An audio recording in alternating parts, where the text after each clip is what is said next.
अस्सलाम वालेकुम। तमाम देखने और सुनने वाले बहन भाइयों को मेरा प्यार भरा सलाम। उम्मीद है सब खैरियत से होंगे। आज हम बना रहे हैं मज़ेदार मसालेदार चिकन कढ़ाई। उम्मीद है आपको ये रेसिपी पसंद आएगी। जिसके लिए मैंने लिया 1.5 कप घी, उसमें शामिल की 3 मीडियम साइज़ की कटी हुई प्याज। जब प्याज हमारी ब्राउन होगी तो मैंने इसमें ऐड किया 1 टेबल स्पून लहसुन और अदरक का पेस्ट। इसमें शामिल किया चिकन आधा किलो था, उसमें मैंने 1 कप दही, 1 टेबल स्पून नमक और 1 टेबल स्पून सिरका लगा के इसे छोड़ दिया था आधे घंटे के लिए।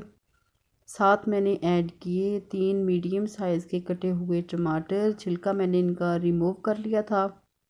2 टेबल स्पून कुटी हुई हरी मिर्च, 1 टेबल स्पून पिसा धनिया पाउडर, हाफ़ टी स्पून हल्दी पाउडर, 1 टीस्पून काली मिर्च का पाउडर।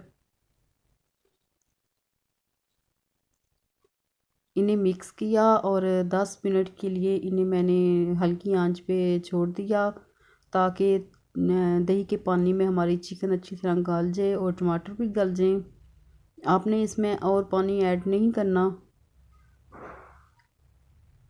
माशाल्लाह चिकन हमारी अच्छी तरह गल गया है। अब इसमें ऐड किया हाफ़ टी स्पून गरम मसाला पाउडर, 1 टीस्पून मेथी, बारीक कटा हुआ हरा धनिया ऐड किया और बारीक कटी हुई अदरक। सर्व करें मज़ेदार मसालेदार चिकन कढ़ाई को नान के साथ, रोटी के साथ। रेसिपी अच्छी लगे तो लाइक करना, शेयर करना, चैनल को सब्सक्राइब करना और बेल आइकन को प्रेस करना। फीडबैक ज़रूर देना कि ये चिकन कढ़ाई की रेसिपी आपको कैसी लगी।